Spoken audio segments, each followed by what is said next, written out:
అందరికీ నమస్కారం. నేను దుర్గా శ్రీరామ్, హిందూ యాక్టివిస్ట్. నిన్నటిదాకా మనం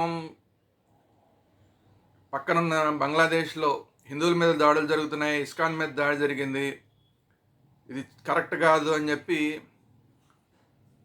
రోడ్ల మీదకి వచ్చాం, ధర్నాలు చేశాం, ఒక ర్యాలీలు చేశాం, మన గొంతును వినిపించాం. కేంద్ర ప్రభుత్వం కూడా దీని మీద గట్టిగా మాట్లాడుతోంది. బంగ్లాదేశ్ ప్రభుత్వంతో హిందువుల మీద దాడులు చేయడం కానీ, ఇస్కాన్ మీద దాడులు చేయడం కానీ కరెక్ట్ కాదు, దాడులు చేస్తే కనుక ఊరుకోమని చెప్పి తీవ్రమైన హెచ్చరికలు చేస్తోంది. అలాగే పవన్ కళ్యాణ్ గారు మాట్లాడడం జరిగింది. ఏంటిలాగా హిందువుల మీద, ఇస్కాన్ మీద దాడులు చేస్తుంటే ప్రపంచ దేశాలు చూస్తూ ఊరుకుంటాయా అని చెప్పి పవన్ కళ్యాణ్ గారు కూడా ప్రశ్నించడం జరిగింది. మనం ఎక్కడో ఉన్న బంగ్లాదేశ్లో ఉన్న హిందువుల గురించి మనం తపన పడుతుంటే, ఎక్కడ బంగ్లాదేశ్లో ఇస్కాన్ మీద జరుగుతున్న దాడుల గురించి మనం తపన పడుతుంటే, మన దేశంలో, అది కూడా మన రాష్ట్రంలో, ఆంధ్రప్రదేశ్ రాష్ట్రంలో, తెలుగు రాష్ట్రాల్లో ఆంధ్రప్రదేశ్ రాష్ట్రంలో, ఆంధ్రప్రదేశ్ నడిబొడ్డునున్న గుంటూరులో ఒక ఎమ్మెల్యే, స్వయంగా ఒక ఎమ్మెల్యే ఇస్కాన్ వాళ్ళతోటి గొడవలకి దిగి, మీరు భగవద్గీత రోడ్ల మీద మీరు పంచుతారా, అమ్ముతారా అని చెప్పి పెద్ద గొడవ చేసింది. ఇస్కాన్ మీద డైరెక్ట్గా దాడి చేసింది ఆవిడ.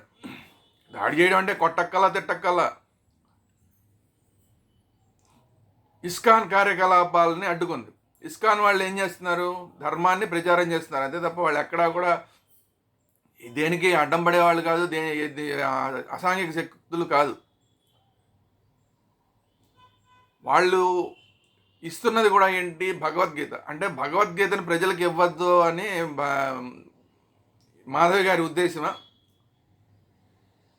ఇట్లాంటి దౌర్భాగ్యమైన ఎమ్మెల్యేలు ఉంటే ఈ రాష్ట్రంలో అసలు హిందూ మతం బతుకుతుందా? ఆవిడేదో ట్రాఫిక్ క్లియర్ చేయడానికి రోడ్ల మీద బయలుదేరిందంట. సరే, మంచిదే. అబ్బో, చాలా కాలం తర్వాత ఒక ఎమ్మెల్యేకు మంచి ఉద్దేశం కలిగింది. రోడ్ల మీద ట్రాఫిక్ని క్లియర్ చేయడం, ట్రాఫిక్ డ్యూటీ ఈవిడే చేయడం. సరే, రోడ్ల మీద ట్రాఫిక్ ఏ ఇబ్బంది రాకుండా చూడడం చేద్దామని పాపం బయలుదేరిందంట ఆవిడ. అక్కడ పాపం ఆ ట్రాఫిక్ సిగ్నల్ దగ్గర వెహికల్స్ ఆగినప్పుడు అందరికీ చక్కగా చదువుకోండి అని చెప్పి, భగవద్గీత తీసుకోండి అని చెప్పి ఇస్కాన్ వాళ్ళు ప్రచారం చేస్తున్నారు. మీరు ట్రాఫిక్ అడ్డం పడుతున్నారు, మీ వల్ల ట్రాఫిక్ అంతా ఆగిపోతుంది అని చెప్పి ఆవిడ ఇస్కాన్ వాళ్ళ మీద గంతులేసిందంట. అసలు బుర్రా బుద్ధి ఉన్న వాళ్ళు ఎవరన్నా చేసే పని అనేది? ఇక్కడ కాదు, గుంటూరులో కాదు, అసలు దేశంలో కాదు, ఎక్కడైనా ఇస్కాన్ అంటే ఎంత ఏదైనా క్రమశిక్షణగా ఉంటారు అనేది అందరికీ తెలిసిన విషయం.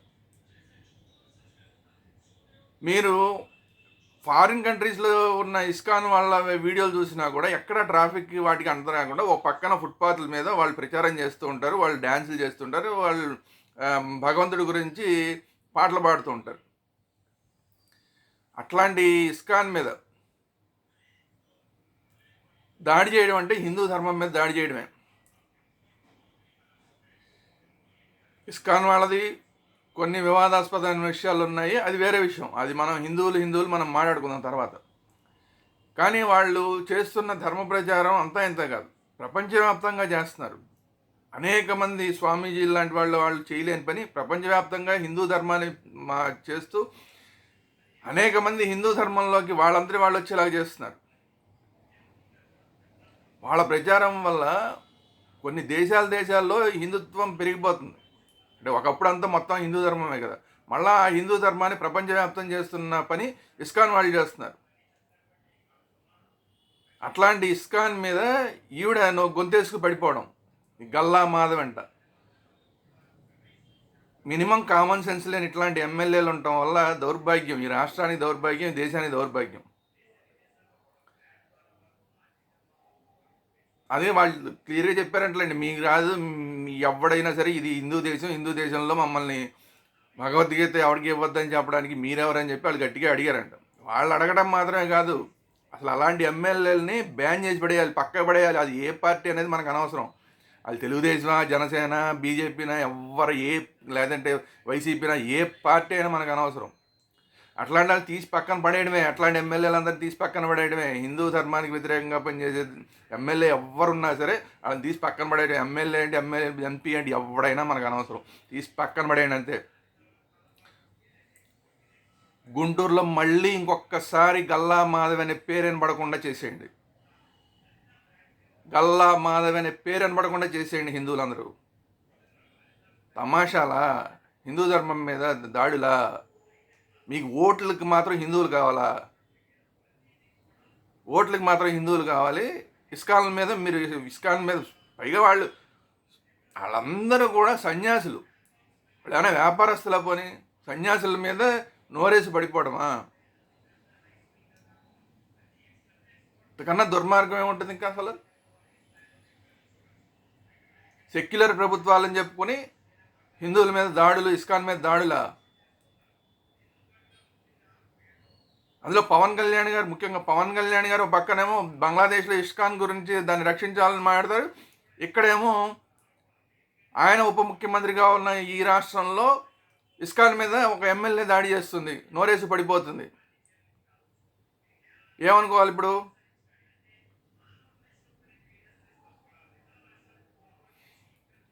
బలవంతపు మత మార్పిడులు చేస్తున్న వాళ్ళు ఈ గల్లా మాధవికి కనబడరు. పావు గంటలో పోలీసులు లేకపోతే హిందువులందరినీ లేపేస్తా ఉన్న వాళ్ళు గల్లా మాధవికి కనబడరు. రోడ్డు మీద పోతున్న భగవద్గీత ఇస్తున్న సన్యాసులు ఈవిడికి అడ్డం వచ్చేసారంట.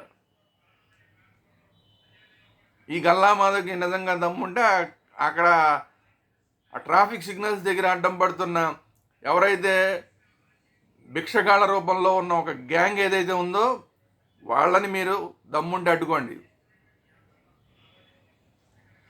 ట్రాన్స్జెండర్స్ చాలామంది ఇబ్బందులు పెడుతున్నారు ట్రాఫిక్ సిగ్నల్స్ దగ్గర. సరే, వాళ్ళకి అంతకన్నా వేరే భుక్తి లేదు, అది వేరే సమస్య. కానీ ట్రాన్స్జెండర్స్ బలవంతంగా డబ్బులు ఇస్తారా చేస్తారా అని చెప్పి ట్రాఫిక్ సిగ్నల్స్ దగ్గర అడ్డం పడుతున్నారు. మీకు దమ్ముంటే వాళ్ళని అడ్డుకోండి. అలాంటి గ్యాంగుల్ని అడ్డుకునే దమ్ము లేదు. దారిని పోయే సన్యాసులు, భగవద్గీతను పంచుతున్న సన్యాసుల దగ్గరికి వెళ్ళి ట్రాఫిక్ సిగ్నల్స్కి ట్రాఫిక్ అడ్డం పడుతున్నారంటారా? వాళ్ళు ఎంత క్రమశిక్షణగా ఉంటారో మీకు ఏం తెలుసు? ఒకసారి ఇస్కాన్కి వెళ్ళి చూడండి, తెలుస్తుంది. ఏనాడన్నా ఆశ్రమాలు కానీ ఇస్కాన్ లాంటి వాటికి కానీ ఎప్పుడైనా వెళ్ళిన వాళ్ళైతే ఇంగిత జ్ఞానం ఉంటుంది.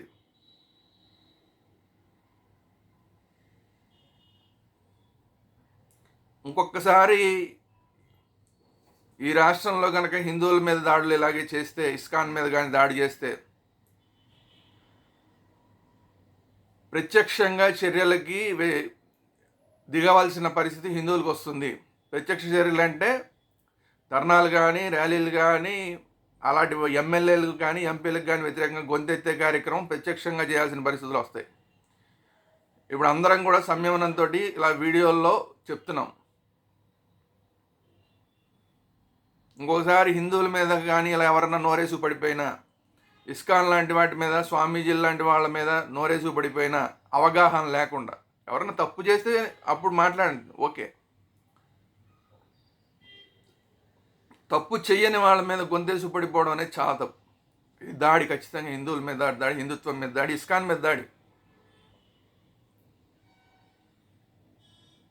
ఇప్పుడు గల్లా మాధవ్ గారికి మాత్రమే కాదు, ఈ రాష్ట్రంలో ఉన్న ప్రతి ఎమ్మెల్యేకి, ఎంపీకి, రాజకీయ నాయకుడికి అందరికీ చెప్తున్నాం, హిందుత్వం మీద దాడులు చేస్తే మాత్రం చూస్తూ ఊరుకునే పని లేదు. ఆల్రెడీ ఉప ముఖ్యమంత్రి పవన్ కళ్యాణ్ గారు చెప్పారు, నేను అన్కాంప్రమైజ్డ్ సనాతని, నేను ధర్మం కోసం ఎంత దూరమైనా వెళ్తానని చెప్పారు. సో పవన్ కళ్యాణ్ గారి ఆగ్రహానికి గురి అయ్యే పరిస్థితులు మీరు తెచ్చుకోకండి.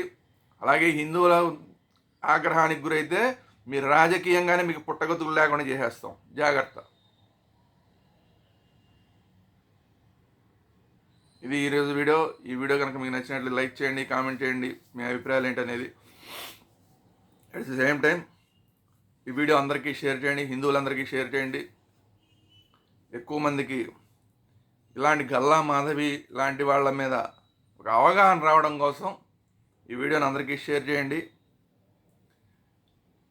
అట్ ది సేమ్ టైం మన ఛానల్స్ వేదాంత ఛానల్ అలాగే భక్తి వేదాంత ఛానల్ రెండింటిని కూడా సబ్స్క్రైబ్ చేయండి.